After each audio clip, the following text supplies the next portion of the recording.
தீய எதிரிகளான அமெரிக்காவுக்கும் இஸ்ரேலுக்கும் ஈரான் தீர்க்கமான அடியை கொடுத்துள்ளதாக அந்த நாட்டின் உச்ச தலைவர் முஜ்தபா ஹமீனி தெரிவித்தார்.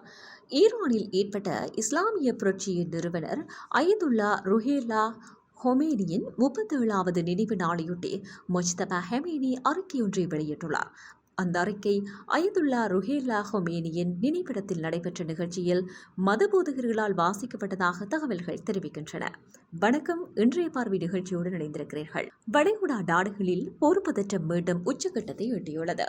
இதற்கிடையே குவைத் விமான நிலையத்தின் மீது ஈரான் நடாத்திய ஏவுகணை மற்றும் ட்ரோன் தாக்குதலில் அங்கே பணியாற்றிக் கொண்டிருந்த இந்தியர் ஒருவர் பரிதாபகரமாக உயிரிழந்தார். இந்த தாக்குதலில் மேலும் 63 பேர் படுகாயமடைந்தமை குறிப்பிடத்தக்கது. அமெரிக்காவுக்கும் ஈரானுக்கும் இடையே கடந்த பிப்ரவரி மாதம் 28 முதல் நீடித்து வரும் மோதல்களுக்கு மத்தியில் கடந்த ஏப்ரல் மாத தொடக்கத்தில் ஒரு தற்காலிக போர் நிறுத்தம் எட்டப்பட்டது. நேரடி தாக்குதல்கள் குறைந்திருந்தாலும் முழுமையாக நிற்கவில்லை. அவ்வப்போது இருதரப்புமே மாறி மாறி தாக்குதலை நடத்தி வந்தன. இதற்கிடையே இப்போது நிலைமை கைமீறி செல்கிறது. வளைகுடாவில் மெல்ல திரும்பிய அமைதியை தவிடுபொடியாக்கும் வகையில் ஈரான் மற்றும் இன்று குவைத் மற்றும் பஹ்ரைன் ஆகிய நாடுகளின் மீது திடீரென ஏவுகணை மற்றும் ட்ரோன் தாக்குதல்களை நடத்தியுள்ளது. குவைத் சர்வதேச விமான நிலையம் பிரதான பகுதி மற்றும் டிப்ளமேட்டிக் பகுதிகளை குறிவைத்து இந்த தாக்குதல் நடத்தப்பட்டுள்ளது. இதில் விமான நிலைய வளாகம் கடுமையாக சேதமடைந்தது. இந்த கொடூர தாக்குதலில் ஒருவர் உயிரிழந்தார். இதற்கிடையே உயிரிழந்த நபர் இந்தியாவைச் சேர்ந்தவர் என்பது இப்போது தெரிய வந்துள்ளது. இதை குவைத்தில் இருக்கும் இந்திய தூதரகமும் உறுதி செய்துள்ளது. அவர் விமான நிலையத்தில் பணியாற்றிக் கொண்டிருந்தவர் என்றும் ட்ரோன் தாக்குதலில் அவர் உயிரிழந்தார் என்றும் சொல்லப்படுகிறது. இந்த மோசமான தாக்குதலில் விமான நிலைய ஊழியர்கள் மற்றும் பயணிகள் உட்பட 63 பேர் படுகாயமடைந்துள்ளனர் என குவைத் சுகாதார அமைச்சகம் தெரிவித்துள்ளது. தாக்குதலை தொடர்ந்து குவைத் ஏர்போர்ட் தற்காலிகமாக மூடப்பட்டது.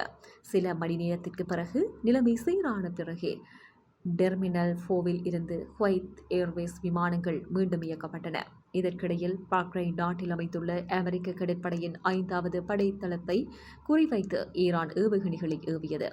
ஆனால் பஹ்ரைன் ராணுவம் ஈரானின் 3 ஏவுகணைகளையும் பல ட்ரோன்களையும் நடுவானிலேயே சுட்டு வீழ்த்தி தடுத்து நிறுத்தியுள்ளது. குவைத் நோக்கி வந்த ஈரானின் 2 ஏவுகணைகள் நடுவானிலேயே உடைந்ததாகவும் சில இலக்குகளை தவறுவிட்டு விழுந்ததாகவும் அமெரிக்க ராணுவம் தெரிவித்தது. மீண்டும் திடீரென வெடித்துள்ள இந்த போர் காரணமாக சர்வதேச சந்தையில் கச்சா எண்ணெய் விலை உடனடியாக 2% மேல் எகிறியுள்ளது. உலகளாவிய கச்சா எண்ணெய் மற்றும் LNG எரிவாயு விநியோகத்தில் 5 ஒரு பங்கை கையாளும் ஒரு முக்கியமான ஹார்முஸ் ஜலசந்தி பகுதியில் ஏற்பட்டுள்ள இந்த மோதல் ஒட்டுமொத்த உலக பொருளாதாரத்தையும் இந்தியாவையும் நேரடியாக பாதிக்க தொடங்கியுள்ளது. வளைகுடாவில் வாழும் லட்சக்கணக்கான இந்தியர்களின் பாதுகாப்பிற்கும் உலக நாடுகளின் பொருளாதாரத்திற்கும் இந்த வான்வெளி தாக்குதல்கள் மிகப்பெரிய அச்சுறுத்தலை ஏற்படுத்தியுள்ளன. போர் எவ்வளவு சீக்கிரம் முடிகிறதோ அவ்வளவு சீக்கிரம் உலகம் இயல்பு நிலைக்கு திரும்பும். பொருளாதார பாதிப்புகளும் குறையும் என்பதால் போரை முடிவுக்கு கொண்டுவர இரு தரப்பும் நடவடிக்கை எடுக்க வேண்டும் என வல்லுநர்கள் வலியுறுத்தினர். இதேவேளை தீய எதிரிகளான அமெரிக்காவுக்கும் இஸ்ரேலுக்கும் ஈரான் தீர்க்கமான அடியை கொடுத்துள்ளதாக அந்த நாட்டின் உச்ச தலைவர் முஜ்தபா ஹமீனி தெரிவித்தார்.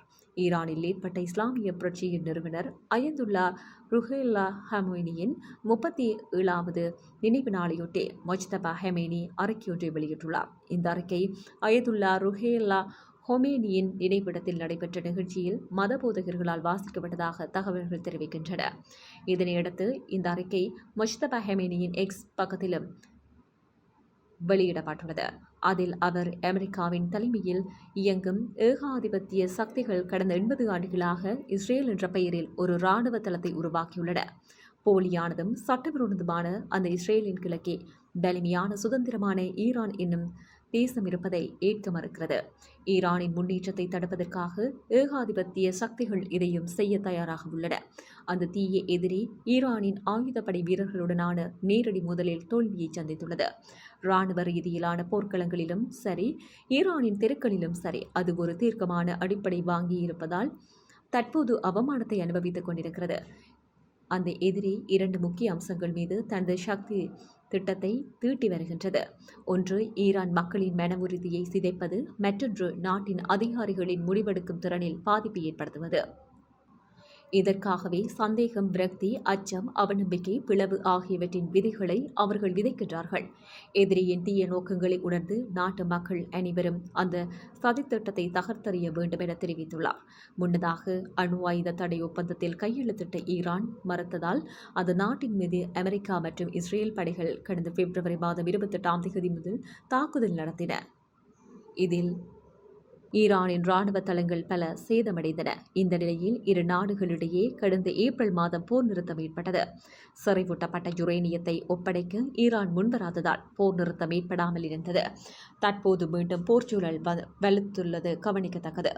இதேவேளை வாஷிங்டனில் நடைபெற்ற தொடர் பேச்சுக்களின் போது போரை நிறுத்துவதற்கு இஸ்ரேல் மற்றும் லெபனான் அதிகாரிகள் ஒப்புக்கொண்ட பின்னரும் வாகனம் ஒன்றை இலக்கு வைத்து இஸ்ரேல் நடாத்திய ஆளில்லா விமான தாக்குதலில் பலர் காயமடைந்துள்ளனர். இந்த போர் நிறுத்த அறிவிப்புக்கு முன்னர் தெற்கு லெபனானில் கன்தாரா பகுதியில் இருந்து இஸ்ரேலிய படையினர் மீது பல ஏவுகணைகளை வீசி தாக்குதல்கள் நடத்தியதாக ஹிஸ்புல்லா அமைப்பு அறிவித்தது. அத்துடன் மூலோபாய முக்கியத்துவம் வாய்ந்த பியூஃபோர்ட் கோட்டைக்கு அருகில் இருந்து இஸ்ரேலிய இராணுவத்தினர் மீதும் ஆளில்லா விமானங்கள் மூலம் தாக்குதல்கள் நடத்தியதாக தெரிவிக்கப்படுகிறது. இதற்கு பதிலடியாகவே இஸ்ரேல் ராணுவம் போர் நிறுத்த அறிவிப்புக்கு பின்னர் தாக்குதல் நடத்தியிருக்கலாம் என கருதப்படுகிறது. இதேவேளை காசா நகரில் உள்ள குடியிருப்பு வளாகம் ஒன்றின் மீது இஸ்ரேல் இரவு நேரத்தில் நடாத்திய வான்வழி தாக்குதலில் 4 சிறுவர்கள் உட்பட குறைந்தபட்சம் 9 பாலஸ்தீனியர்கள் கொல்லப்பட்டுள்ளனர்.